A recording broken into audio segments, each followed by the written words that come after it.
नमस्कार रसिक श्रोते हो. साहित्याच्या पारावरील 64व्या भागात तुम्हा सर्वांचं मी मनापासून स्वागत करते. मंडळी, नोव्हेंबर महिन्याचा चौथा गुरुवार हा अमेरिकेतील खूप महत्त्वाचा दिवस, थँक्सगिव्हिंग डे. एकमेकांप्रती, ईश्वराप्रती कृतज्ञता व्यक्त करण्याचा हृद्य दिवस. नोकरीनिमित्ताने इतर भागात विखुरलेली मंडळी आवर्जून या दिवशी घरी येतात आणि 4 दिवस मजेत एकत्र घालवतात. अगदी घरगुती असतो हा सोहळा. आज त्या दिवसाचं औचित्य साधून मीही ईश्वराला, माझ्या आप्तस्वकीयांना आणि इष्टमित्रांना मनापासून थँक्यू म्हणते. अमेरिकेत स्थायिक असलेले भारतीय सुद्धा हा थँक्सगिव्हिंग डे मित्रमंडळींसमवेत उत्साहाने साजरा करतात. आज पारावर आलेले लेखक डॉक्टर विनता कुलकर्णी आणि डॉक्टर प्रियदर्शन मनोहर हे बरीच वर्ष अमेरिकेत वास्तव्य असलेले लेखक होय. आपण त्यांच्या तरंग भवतालचे आणि अक्षर यात्रा या 2 पुस्तकांबद्दल आज जाणून घेणार आहोत. तरंग भवतालचे या पुस्तकावर प्रतिक्रिया देणार आहेत अक्षय प्रभाकर वाटवे.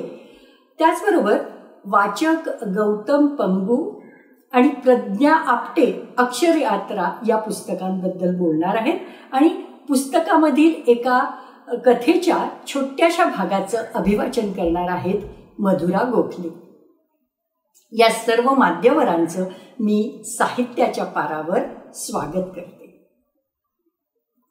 डॉक्टर विनता कुलकर्णी या शिकागो येथील विद्यापीठात प्राध्यापिका असून त्यांची संख्याशास्त्र विषयाची इंग्रजी भाषेत 4 पाठ्यपुस्तकं प्रकाशित झाली आहेत. मराठी भाषेचा दांडगा व्यासंग असल्यामुळे भारत आणि उत्तर अमेरिकेतील विविध नियतकालिकातून त्यांनी अगदी विपुल ललित लेखन केलं आहे. त्यांच्या अनेक कथा, कविता प्रकाशित आहेत. साकेत प्रकाशनातर्फे breaking the habit of being yourself हे मराठी अनुवादित पुस्तक प्रसिद्ध झालं आहे. आणि तरंग भवतालचे या पुस्तकाआधी ग्रंथालीनं त्यांची क्षितिज पश्चिमेचे, ठसे आठवांचे आणि अनुवादित कादंबरी पुस्तक चोर ही प्रकाशित केलेली आहे. बृहन महाराष्ट्र वृत्त मासिक प्रकाशन, बृहन महाराष्ट्र मंडळ याच्या संपादिका म्हणून त्या कार्यरत आहेत.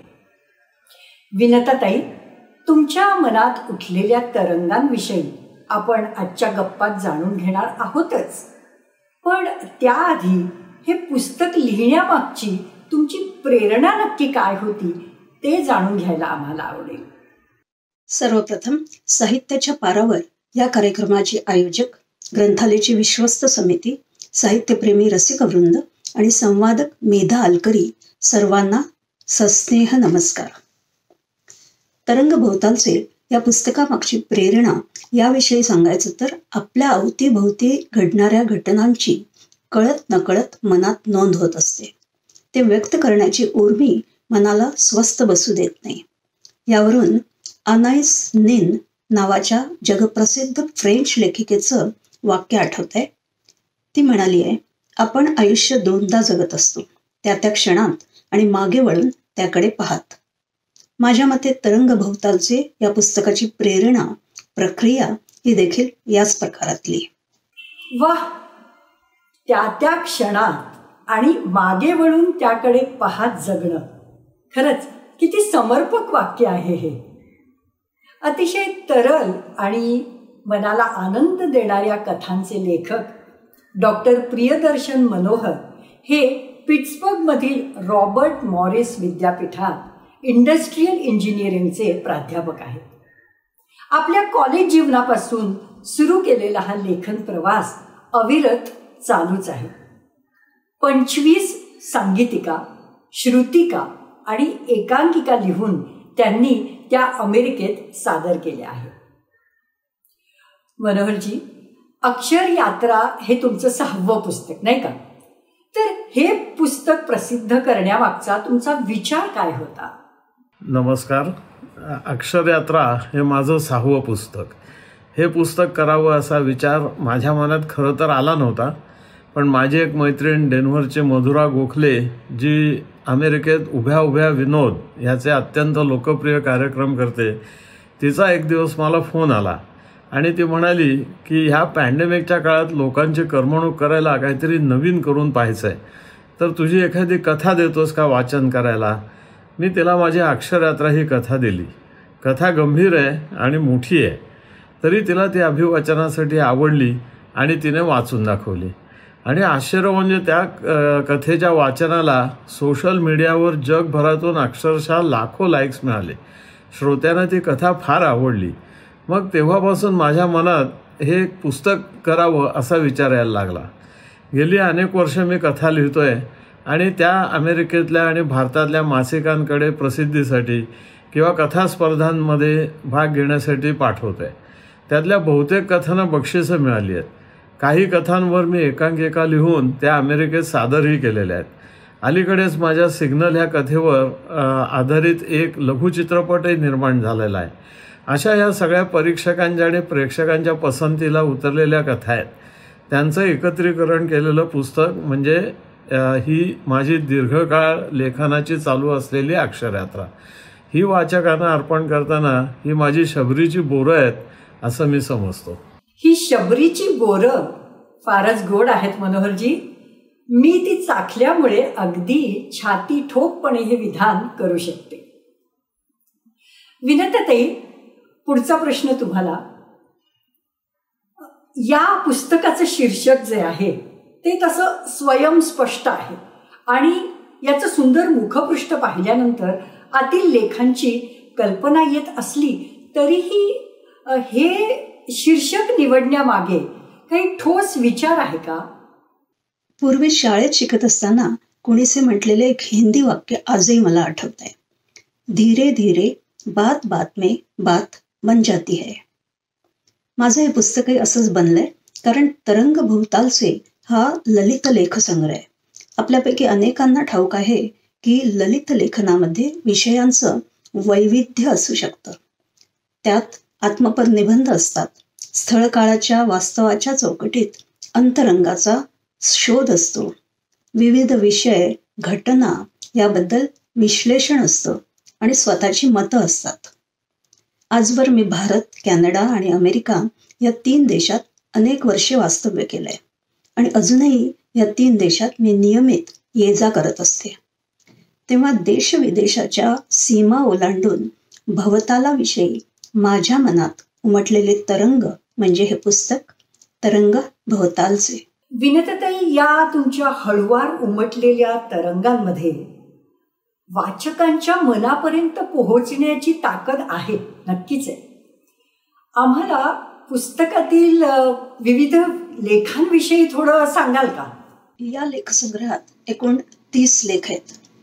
सर्वसाधारणपणे निरीक्षण, अनुभव, वाचन, मनन, चिंतन अशा पायऱ्यांनी ललित लेखन आकारास येत असतं. हे पुस्तक देखील याला अपवाद नाहीये. या पुस्तकात वाचनाचा ओघ सांभाळण्यासाठी जाणीवपूर्वक 3 विभाग केलेत. गोष्टी आसपासच्या या विभागात काही वैयक्तिक आठवणी, अनुभव आहेत. काही परिचित गोष्टींबद्दल साधारणपणे माहिती दिलेली आहे, ती अपरिचित आहे. काही वैचारिक लेख आहेत आणि काही लेखात विज्ञान, तंत्रज्ञान यांचा पाठपुरावा केलाय. सवयींची मी, सवयी माझ्या हा हलका फुलका आत्मपरलेख या पुस्तकात आहे. दुसऱ्या एका लेखाविषयी सांगायचं तर सध्या अमेरिकेत फॉल सीझन आहे. अशा वेळी आसपास अनेक निष्पर्ण झाडे दिसू लागतात. हिमवर्षाव सुरू व्हायला अजून अवधी आहे. अशा वेळी काही पाखरं माझ्या घराच्या आसपास निष्पर्ण आणि ध्यानस्थ अशा झाडांच्या अंगाखांद्यावर चिवचिवाट करत असतात. शरद आणि शिशिराच्या गोठवणाऱ्या थंडीत ही झाडे आणि उत्साही पाखरे आपल्याला काहीतरी सांगतायत असं मला वाटू लागतं. लाखो इथले गुरु या गद्य लेखनात एका प्रसंगी त्याबद्दल पद्यामध्ये मी लिहिलंय ते असं. पर्णहीन या वृक्षावरती, पर्णहीन या वृक्षावरती किती पाखरे किलबिल करती. ऋतुचक्राच्या तालासंगे जीवन गाणे जणुती गाती. फुले फळेन अवती भवती अनछायाही नसे संगती. मूलमंत्र तरु जगास सांगे शोक कालचा व्यर्थच चित्ती. आज घडीचे सार्थ ठरवती स्वर्गतयांचा धरणीवरती. या लेखात आणि गोष्टी आसपासच्या या विभागात अजून अनेक विषय आहेत. आव्हान कृत्रिम बुद्धिमत्तेचे या लेखात शेवटी आर्टिफिशियल इंटेलिजन्स याचं मानवावर वर्चस्व होऊ शकेल का हे प्रश्नांकित केलंय. समाजशास्त्र, मानसशास्त्र, तंत्रज्ञान इत्यादी पार्श्वभूमी काही लेखांना आहे आणि हे सर्व प्रत्यक्ष वाचणं योग्य ठरेल. पुस्तकाचा दुसरा विभाग आहे छोट्या गावांच्या मोठ्या गोष्टी. या लेखांमागची भूमिका अशी: 22 वर्षांपूर्वी मी पहिल्यांदा पुण्याहून अमेरिकेत आले. तेव्हा एका अमेरिकन मुलीने मला पुणे शहर नक्की कुठे आहे असा प्रश्न विचारला होता. हातातल्या फोनवर जगाचा नकाशा उलगडून आपलं गाव दाखवायला स्मार्टफोन, गुगल मॅप हे काही त्यावेळेला फारसं वापरात नव्हतं. मग मी तिला पुणे इज नियर बॉम्बे, मुंबई असं सांगितलं आणि तिला ते कळलं देखील. परदेशी प्रवास कंपन्या अमेरिकेची सफर घडवतात. म्हणजे नक्की काय करतात? बहुतेक New York, Washington, Niagara, Las Vegas, Disney, Florida अशी ठराविक ठिकाणं घाईघाईमध्ये उरकतात. पण कुठलाही देश हा केवळ मोठ्या शहरांचा नसतो. शहरी आणि खेड्यातील माणसं, त्यांचे व्यवसाय, जीवनशैली या सर्वाचा देशाच्या जडणघडणीत भाग असतो. तर अशा काही छोट्या गावांच्या मोठेपणाविषयी या विभागामध्ये गोष्टी आहेत. उदाहरणार्थ, मार्क ट्वेन या जगप्रसिद्ध लेखकाचं बालपण जिथे गेलं ते अमेरिकन गाव आणि अजून काही गावं या विभागात आहेत. पुस्तकाचा तिसरा विभाग आहे गोष्टी थोरा मोठ्यांच्या. त्यामधील व्यक्ती प्रसिद्ध असल्या तरी त्यांच्याविषयी काही गोष्टी नव्याने उलगडतील याची मला खात्री वाटते. वाचक हो, विनताताईंचं हे भरगच्च आणि सुग्रास मेजवानीचं ताट आपल्याला तृप्ती देऊन जाणार हे निश्चित. मनोहरजी, यातील काही कथांचं स्थळ अमेरिका आहे, तर काही कथांना भारतातली पार्श्वभूमी लाभली आहे. तर तुम्हाला ही इतकी विविध कथाबीज सापडतात कशी आणि कुठे? गेल्या 20-30 वर्षात जागतिकीकरणामुळे प्रचंड प्रमाणात लोकांचं स्थलांतर चालू आहे. लोक शिक्षण, नोकरीधंदा किंवा नशीब काढण्याच्या मुसाफिरीला बाहेर पडत आहेत. त्यांच्यापैकीच मीही एक. ह्या स्थलांतरितांचे नानाविध प्रश्न माझ्या व्यक्तिगत अनुभवाचे आहेत. ह्या त्यांच्या प्रवासात त्यांचं धाडस, महत्त्वाकांक्षा, स्पर्धेत विजयी होण्याची तीव्र इच्छाशक्ती जशी दिसते, तसंच त्यांना जाणवणारं मायदेश, मायभाषा, मित्रपरिवार, कुटुंबीय ह्यांच्यापासून झालेलं तुटलेपणही पोचतं. मला या गोष्टींबद्दल लिहावंसं वाटतं. यशाची दारं उच्च शिक्षणामुळे जरूर उघडतात, पण काही ठिकाणी वंशभेद आणि लिंगभेदामुळे ती बंदही होतात हे कटू सत्य आहे. परदेशातले परके लोक कधी आपले होतात, कधी आपले लोक दूर लोटतात. परदेशी स्थायिक झालेल्या मुलांना आपल्या भारतात राहणाऱ्या आणि वृद्ध आणि विकलांग होत जाणाऱ्या आईबापांची काळजी कशी घ्यावी हा एक सतत भेडसावणारा प्रश्न असतो. हा प्रश्न मी माझ्या सिग्नल या कथेत मांडलेला आहे. एक अतिशय कर्तबगार उच्च शिक्षित स्त्रीला येणारे लैंगिक शोषणाचे किंवा अधिकाराच्या जागा न मिळण्याचे अनुभव मी काचेची भिंत या कथेत मांडलेले आहेत.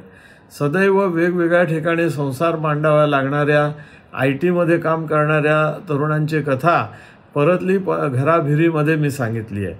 आर्थिक सुबत्ता, यश, व्यक्तिस्वातंत्र्य, चांगली जीवनशैली मिळवण्यासाठी कोणती किंमत मोजावी लागते त्याचं प्रतिबिंब ह्या कथांमध्ये आहे. आजूबाजूच्या जीवन प्रवाहातच मला माझी कथाबीज सापडतात. मग एकदा कथाबीज सुचलं की ते फुलवायचं कसं हा माझ्या मनात वसणारा प्रश्न बहुतेक श्रोत्यांच्या मनातही असावा. तर त्याबद्दल ऐकण्याची खूपच उत्सुकता आहे तुमच्याकडून. कथाबीज सुचल्यानंतर ते फुलवायला वाढवायला चिंतनाची गरज असते. घाईघाईत कथा लिहून चालत नाही. कथेच्या मांडणीचा मी विचार करतो. ह्या कथेचा घाट म्हणजे फॉर्म कसा आहे हे ठरवणं महत्त्वाचं असतं. कथा सरळसोट कथनात्मक म्हणजे नॅरेटिव्ह प्रकाराने लिहायची आहे की संवादात्मक आहे, सलग एकसंध आहे की तुकड्या तुकड्यांनी जोडलेली आहे, ह्याचा निर्णय घ्यावा लागतो. कथेतल्या पात्र्यांची नावं, वय, भाषा, त्यांची एकमेकात असलेली नाती, कथेचा काळ हे तपशील महत्त्वाचे असतात.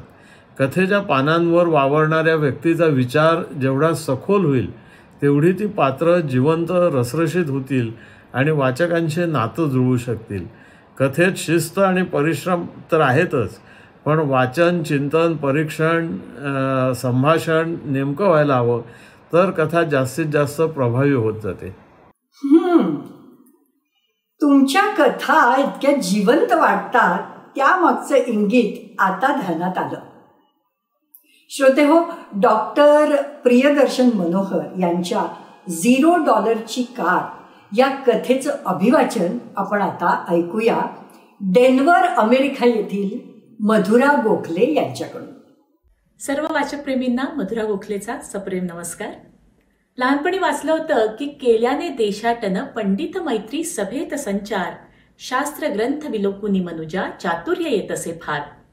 हे चातुर्य डॉक्टर प्रियदर्शन मनोहर यांच्या लिखाणात दिसतं. लिहिण्याची तर शैली इतकी नाट्यपूर्ण आहे की सगळे प्रसंग तुमच्या डोळ्यासमोर उभे राहतात. कथेतल्या वेगवेगळ्या पात्रांच्या जीवाची घालमेल तुमच्यापर्यंत चक्क पोचते. त्यांचं एकाकी पण तुम्हाला छळतं, त्यांचा विरह तुम्हाला बोचतो. आणि कथा वाचून झाली की मन कधी एका वेगळ्याच भावविश्वात हरवून जातं, कधी सुन्न होतं, तर कधी एका वेगळ्याच दृष्टिकोनातून विचार करण्यास प्रवृत्त होतं. डॉक्टर जतकर आपल्या प्रस्तावनेत लिहितात की आपल्या देश-विदेशच्या अनुभवांवर आधारित कथा लिहिणारा हा प्रथितयश लेखक स्वतःच्या आयुष्याचं सार्थक कशामध्ये मानत असेल? तर या प्रश्नाचं उत्तर $0 कार या त्यांच्या कथेच्या शेवटच्या परिच्छेदात आहे.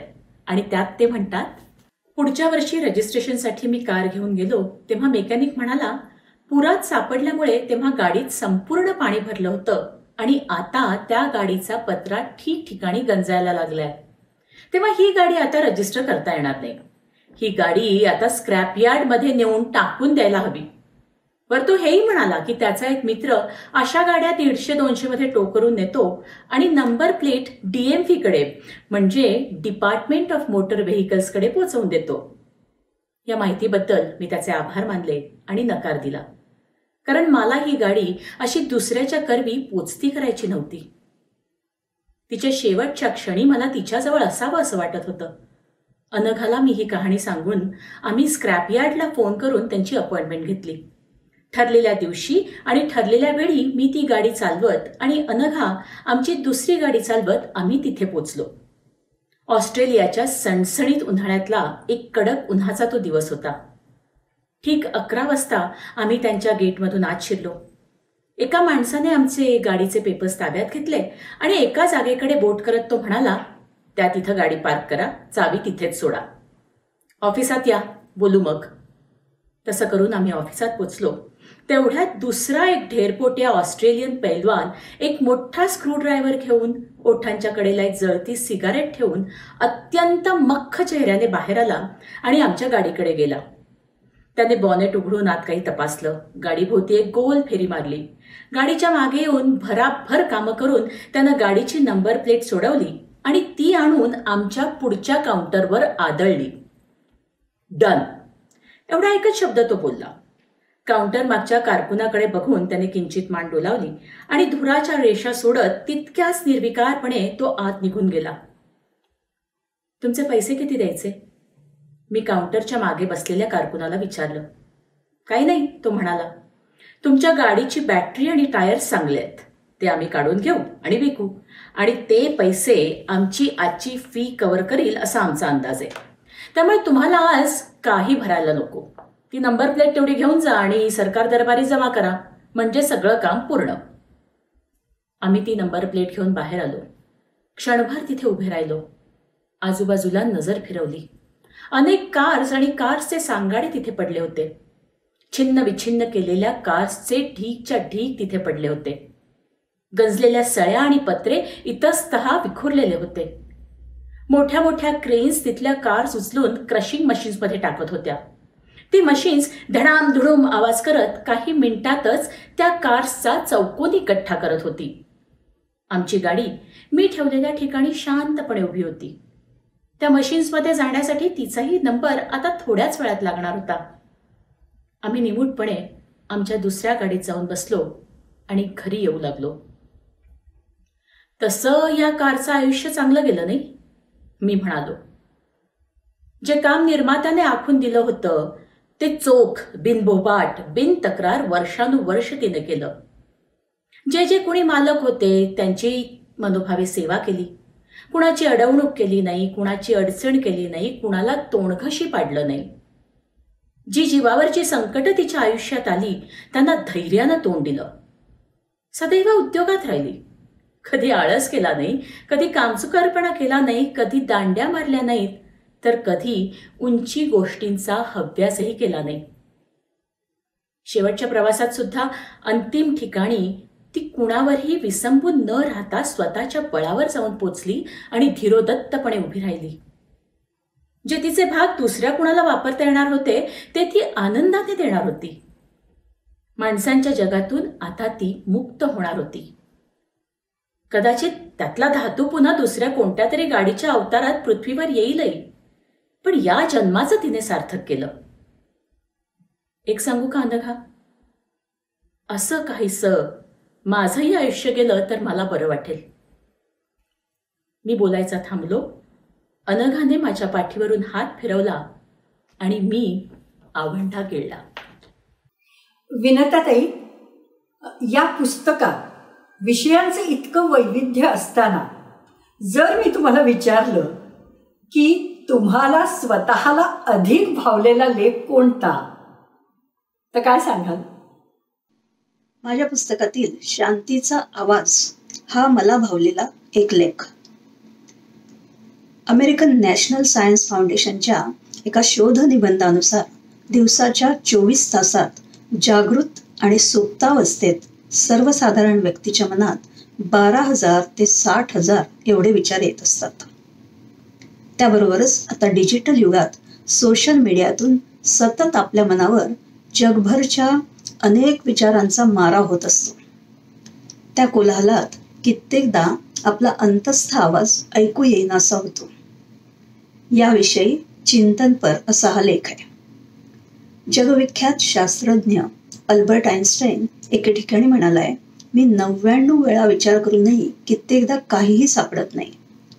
मग मी विचार करणं थांबवतो, शांततेत पोहतो आणि मग सत्य माझ्याकडे चालत येतं.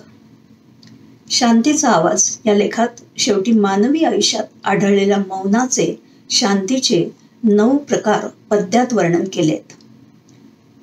एकंदरीत तरंग भवतालचे या पुस्तकाचं सार 2 ओळीत सांगायचं झाल्यास, प्रत्येक क्षण देई शिकवण, प्रत्येक क्षण देई शिकवण, वेचियले अनुभव त्यातून. वाह, इतक्या मोजक्या शब्दात सांगितलेलं पुस्तकाचं सार फारच भावलं. अक्षय प्रभाकर वाटवे हे अभिवाचन, लेखन आणि ध्वनिमुद्रण क्षेत्रातील एक परिचित नाव. आज ते इथे आले आहेत तरंग भवतालचे या पुस्तकावर आपली वाचक प्रतिक्रिया नोंदवण्यासाठी. ऐकूया त्यांना. नमस्कार. तरंग भवतालाचे या ग्रंथाली प्रकाशनानं प्रकाशित केलेल्या लेखसंग्रहाबद्दल वाचक म्हणून प्रतिक्रिया नोंदवताना मला आनंद वाटतो. मी अक्षय वाटवे. हे पुस्तक वाचल्यानंतर पहिल्यांदा माझ्या मनात आलेला विचार म्हणजे सगळ्या वयोगटातल्या सगळ्यांसाठी हे पुस्तक बूस्टर डोस आहे. दुसरं असं की कुठूनही उघडावं आणि वाचायला सुरुवात करावी. पटापट शेवटच्या लेखापर्यंत तुम्ही जाऊन पोचता आणि आपोआप तुमचं पारायण होऊन जातं. हेही या पुस्तकाचं एक वैशिष्ट्य आहे. तिसरी महत्त्वाची गोष्ट म्हणजे या पुस्तकातील बहुतेक लेख हे चिरतरुण आहेत. खरं तर सगळेच लेख.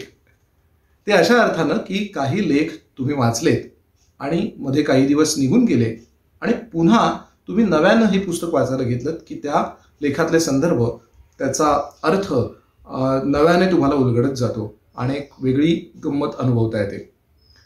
लेखिका आपले अनुभव, आपल्या जगण्यातले तुकडे, तसंच त्यांच्याच शब्दात सांगायचं तर 4 भिंतींच्या आत आणि बिनभिंतींच्या उघड्या जगात त्यांनी जे जीवन शिक्षण मिळवलं ते या सगळ्याची सुंदर गुंफण करून एक सुंदर वैचारिक लेखनगुच्छ तुमच्यासमोर या पुस्तकाच्या रूपाने ठेवतात.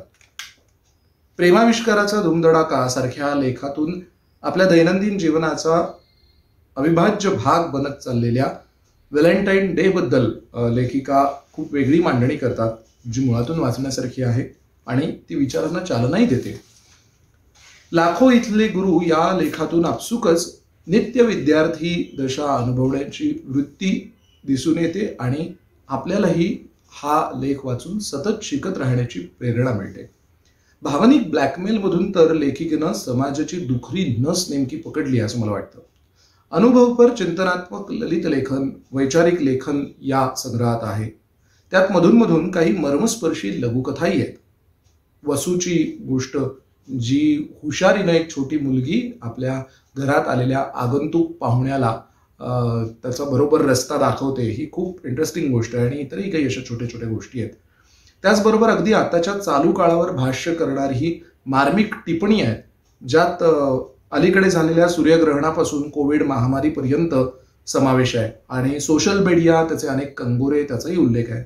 चॉकलेटचा इतिहास, वेळापत्रकांचा उलगडा करणारा लेख, हे लेख आपल्या सामान्य ज्ञानात भर घालतात आणि पुन्हा आपल्याला विचारांना प्रवृत्त करतात, त्याचाही यात समावेश आहे. AI अर्थात आर्टिफिशियल इंटेलिजन्सबद्दलही विंदा कुलकर्णी लिहितात, जे खूपच नवी माहिती आपल्याला देतं आणि त्याच्याकडे बघण्याचा एक दृष्टिकोनही तयार करायला मदत करतं. तंत्रज्ञान, आधुनिकीकरण या सगळ्यापासून कोसो दूर असणाऱ्या अमिष लोकांबद्दलही त्या लिहितात. आसपासच्या गोष्टी, छोट्या गावांच्या गोष्टी थोरा मोठ्यांच्या, अशा 3 भागात विभागलेल्या या संग्रहाबद्दल खरं तर अजून बराच वेळ भरभरून बोलता येईल.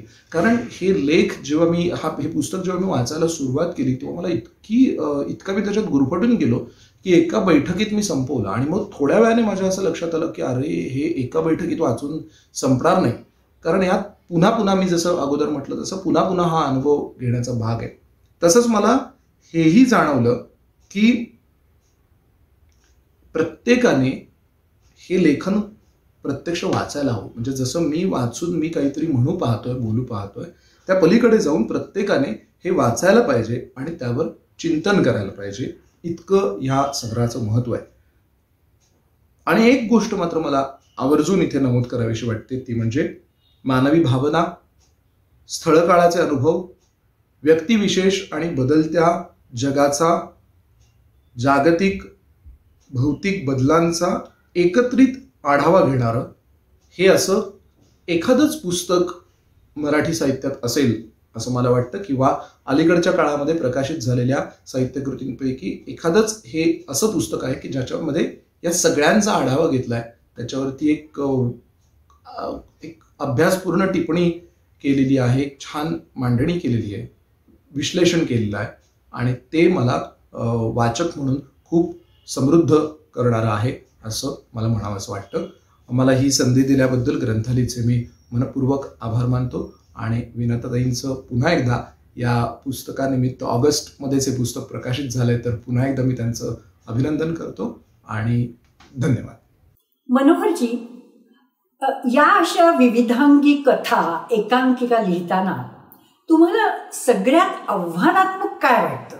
मला वाटतं की लेखक त्याचं वैयक्तिक आयुष्य जगत असताना त्याच्या संवेदनशीलतेप्रमाणे नाना विचारांचे, प्रश्नांचे, निरीक्षणांचे धागे त्याच्या मनात एखाद्या कलॅडोस्कोपप्रमाणे विविध आकृतिबंध निर्माण करत असतात. पण अचानक एखादी अशी घटना, प्रसंग, व्यक्ती किंवा वाक्य त्या आकृतिबंधाला धक्का देऊन जातं आणि त्या आकृतिबंधाला चैतन्य प्राप्त व्हायला लागतं. तोच साहित्य निर्मितीचा क्षण. आता जे लेखकाच्या मनपटलावर त्याला दिसतंय ते कागदावर उतरवणं हेच लेखकापुढचं मोठं आव्हान असतं.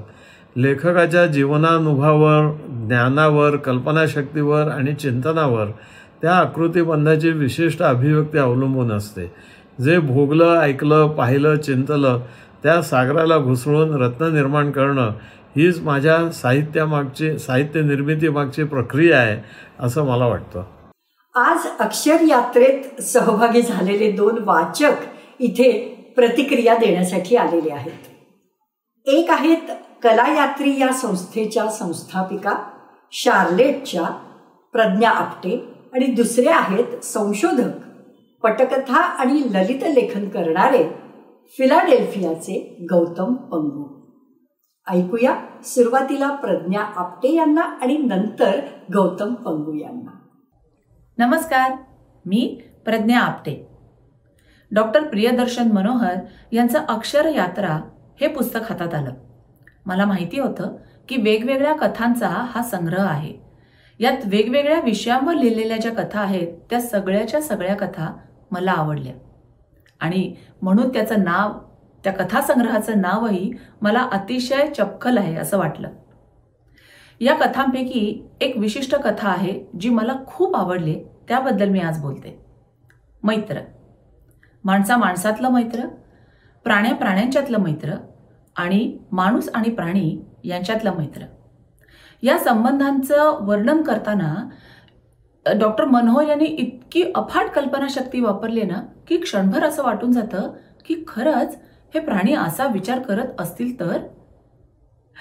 आणि कधीकधी ती कथा वाचताना असंही वाटतं की हे प्राणी प्रतीकं म्हणून तर वापरले नसतील ना, कारण आपण आपल्या आजूबाजूला अशा गोष्टी घडताना बघतोच की. पण त्या प्रसंगांचं वर्णन वाचलं की लक्षात येतं की हे तर प्राणी जगताबद्दलचं भाष्य आहे. कोवळ्या गवताच्या कुरणातून मुक्तपणे मानेवरची आयाळ उडवत हुंदडणारा अजिंक्य तारा. नावाप्रमाणेच अजिंक्य ठरलेला हा अजिंक्य तारा एका प्रकारची गुलामीच अनुभवत असतो.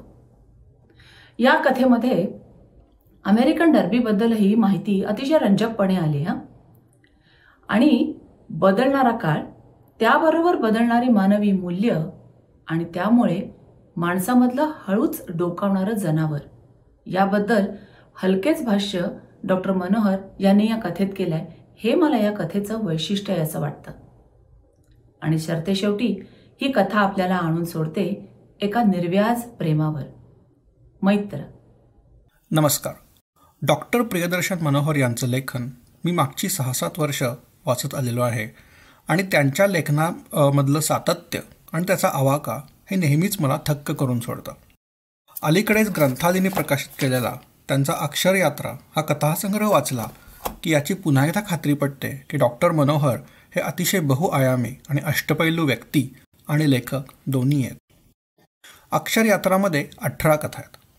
आता या 18 कथांमध्ये काही कथा जरी एकाच मध्यवर्ती कल्पनेवर आधारित असल्या तरी त्या कथांमधली पात्रं, त्यांचे परस्पर संबंध, कथांमधलं नाट्य, कथांची पार्श्वभूमी यामध्ये इतकी विविधता आहे की त्या कथा अजिबात त्यांच्यामध्ये कुठल्याही प्रकारचा एकसुरीपणा जाणवत नाही. आता उदाहरण द्यायचं झालं तर कथेला या संग्रहाला जे नाव दिलं आहे ती अक्षर यात्रा ही कथा असो किंवा परतली भिरी भिरी किंवा मागणं, या 3 कथांमध्ये साधारणतः पती पत्नीमधलं नातं ही जरी त्याची एक मध्यवर्ती कल्पना असली तरी ते नातं, त्या नातं ज्या परिस्थितीमध्ये आकाराला येते ती परिस्थिती किंवा त्या नात्याचे अनेक पैलू इतके वेगळे वेगळे आहेत की या तिन्ही कथा अगदी वेगळ्या वेगळ्या वाटतात. त्याचप्रमाणे स्त्री पुरुषांमधलं आकर्षण, प्रेम किंवा रोमॅन्स याच्यावर आधारित उन्हाळलेला, काबुळलेली, खंडाळाचा घाट, ग्रीन झोन, आर्क एंजेला अशा 5 गोष्टी या संग्रहात आहेत. पण पुन्हा एकदा त्या स्त्री पुरुषांमधल्या आकर्षणाचे पैलू किंवा ज्या परिस्थितीत ते आकर्षण डेव्हलप होतं ती परिस्थिती ही खूप वेगळी असल्यामुळे या 5ही कथा अगदी ताज्या आणि टवटवीत वाटतात.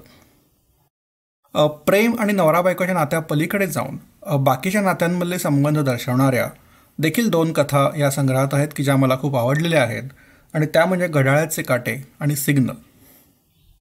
आणि याच्याही पलीकडे जाऊन म्हणजे मानवी संबंधांच्या पलीकडे जाऊन प्रस्थापित होऊ शकणारे संबंध दाखवणारी मैत्र ही एक अतिशय सुंदर वैशिष्ट्यपूर्ण कथा या संग्रहात आहे. ती तर अगदी जरूर वाचावी अशीच आहे.